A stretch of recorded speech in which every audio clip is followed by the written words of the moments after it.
Hello, I'm Ian, and in this video I'm going to be covering some interesting features of Python 3.9. And I think the best thing is if I just get straight to my desktop and we just get straight into it. So here we can see an example of dictionary unpacking in 3.8. So we can do this at the moment, there's no big whoop here, but if I run Python union, you can see that these two dictionaries have been unpacked together, and the first has been updated with the results of the second, with the key values of the second rather.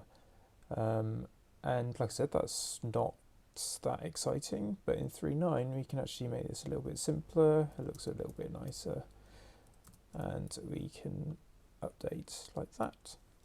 So we have the union operator that we can now use to update.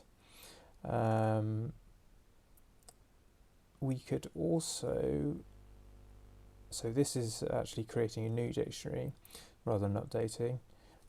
We could also do x.update y and print the value of x. So we could do this in, this is what we could do in currently in 3.8. You can see it's same value again. X has actually been updated this time, so it's not, it's actually changed the value of x. And we have an equivalent for that in Python 3.9 as well, which is the in-place union. So if we do that, we get the same value. So price has been updated, it's got an updated dictionary. And I quite like these new operators, so both the first and the second are going to be useful in things like for loops, so we can iterate over a dictionary, collection of things and update. In fact, actually the in-place union is going to be most useful there, so we iterate over a collection and we can update x many times with keys, and we can get this huge, I don't know what you're looking at a data set, but yeah. So yeah, I quite like that. There's some nice new concise logic that we can use, or concise operands rather. Yeah, so next one I'm going to go through is prefix and suffix removal. And so I'm going to start by saying here that I always get confused with left strip and right strip in this sort of scenario. So I would quite often think that these functions actually already existed. So in this case, if I do right strip wooden, and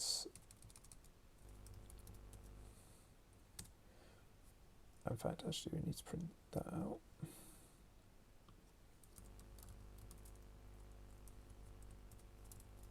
So I always thought that I was doing the equivalent of stripping that word off the end, but actually what this does is stripping a string of characters.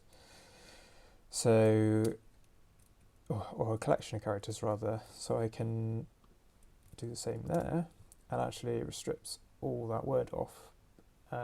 So that's not what we want. If I put, say, a space in there as well, I think that it actually removes more than we expect. So you can see it's removing the extra n there as well, because n is in the collection of characters.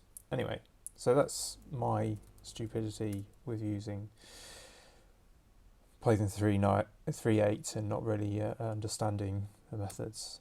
But we now have these remove prefix and remove suffix methods. So this example, if I take doctor off my name, because I don't typically use it, because it's very formal and generally nobody really cares, you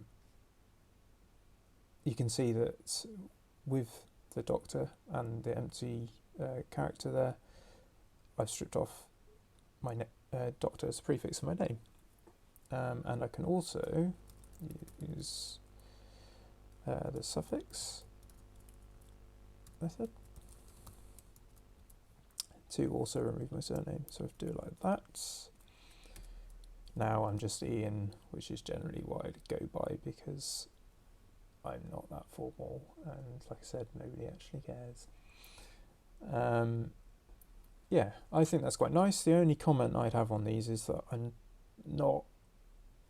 don't entirely like the suffix and prefix name. Typically that would be, I'd associate a suffix or something with, you know, say a date or something like that, where you have like TH or the RD on the end of it. I think those are ordinals, in fact.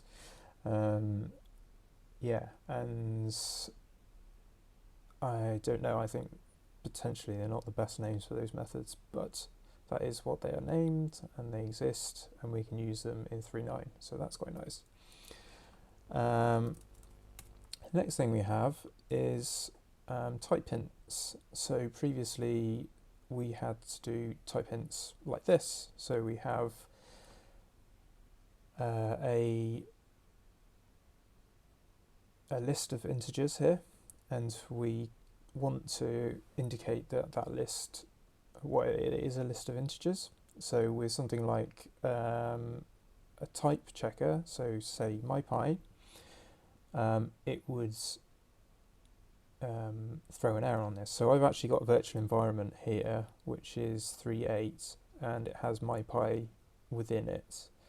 So given that, I can actually run mypi, and this should work correctly at the moment. So if I run that, we shouldn't see any failures, no issues. But then if I change one of these to a string, it's going to throw an error.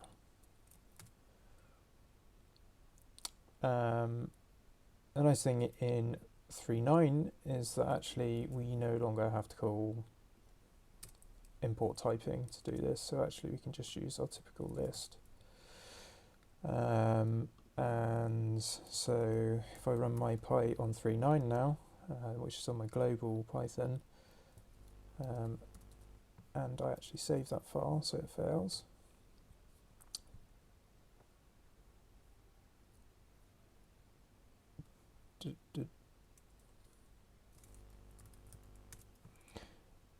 Okay, this is taking me a while to figure out, but it looks like that mypi is actually not got the hints from Python 3.9. So if we call Python on this new definition here, you can see that it doesn't fail at all. If you call mypi, it fails. It tells us to use the standards that we had in 3.8. So I think there's a problem with mypi rather than Python. If we check that in our 3.8 virtual environment and run the same Python command, that should fail as well. So we can see that the type object is not subscriptable. And then in 3.9, it works fine. So I think this is more a problem with mypi than me, more than me, yeah. Yeah, and so I think as soon as they add the features into mypi, then we'll see, you'll be able to check those types correctly there. Yeah, that's one of the interesting things here, is that the Python interpreter doesn't actually check these things itself, so you have to so these type hints are only really there for things like mypi and IDEs and things like that. Anyway, let's move on to the next one now. I spent far too long looking at that. So the next thing I've got is flexible annotation hints. So here we have an example of an annotation hint that you can have in Python 3.8. So we're doing a little more than saying that it's an integer we're supplying and that it's an integer that we send back. So here, if I call that, this is going to work as expected. so annotation hints, and we get 9 back from our square number call. The thing about this is that there's other information that we might like to include here that we can't at the moment because we can only give the type as the annotation hint. So in 3.9 we have a new annotated package that we can use. So from typing import annotated, and then on this integer we can add any further info that we might want to. So for example, the number 2 square. So I can see that I can see a new kind of comments that's been added, and I can add any number of things there. So on here, let's do one as well, annotated. The squared number. Not particularly useful annotations because we can actually see it's doing that, but annotations nonetheless. So it still works as we expect. And so we can get type hints on these. We can see there's some coming back anyway from code itself. So these annotations we can actually look at through the annotations property. And we can see that we have an annotated and an annotation there as well. So we've got 2 annotations that are kind of interesting. We can also use the get type hints method and just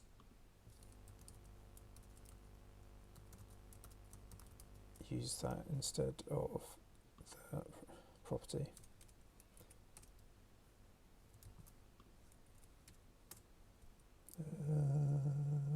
Missing bracket. So we can see that it's taking it in. So that's our regular type hints that we'd expect. Yeah, so I think it's quite nice. We can add some further metadata about the arguments that have been supplied and what's being returned. So that's another cool feature in 3.9. The final one is probably the most interesting one and useful one for people. Let's clear all this. So this is to do with time zones, and time zones are generally not a thing that a developer ever likes having to look at or deal with. And with Python we've always been having to use external modules and packages such as PyTZ in this example to get time zone information for particular areas. So in the Python 3.8 there is support for UTC, but there's no other time zones, which is kind of not particularly helpful if you're in another time zone than a UTC. So in this example you can see that I'm using the features that we're going that we use in 3.8. So if I run this within the virtual environment, which is 3.8, we can see that Christmas Day in London's time zone at 12 o'clock is equivalent to 7 o'clock in New York. But annoyingly we've had to, this is something that we'd often have to do, and it's a regular problem in development, and it's always seemed kind of janky that we've had to pull it in for another module. Anyway, so in Python 3.9 we now have use of something called zone info. So zone info provides this equivalent kind of time zone lookup but straight out of the box in Python. So if I now run that, so now running on the Python 3.9, my global Python, and you see we get exactly the same thing, but we've not had to call in PyTZ, which is really nice. We can just go straight ahead, start using it, and we don't have to worry about it bringing in any other modules. And so, yeah, another thing to note here is that actually, depending on the platform you're on, you might find that this doesn't work. So it's been noted that on Windows you may need to use a module TZ data in order to bring in this time zone information, because it can't find the database on the local operating system. Yeah, so I think this is probably the most useful out of the ones that I've covered today, and I think all of them are pretty nice. I like this union edition as well, and the type hints and everything. It just makes things a little bit more solid. But yeah, I hope you've enjoyed that. I'll be covering other stuff in future videos, other interesting Python tidbits. So if you want to tune in for those, then please perhaps consider subscribing to my channel. And yeah, I will see you in my next video. Okay, bye for now.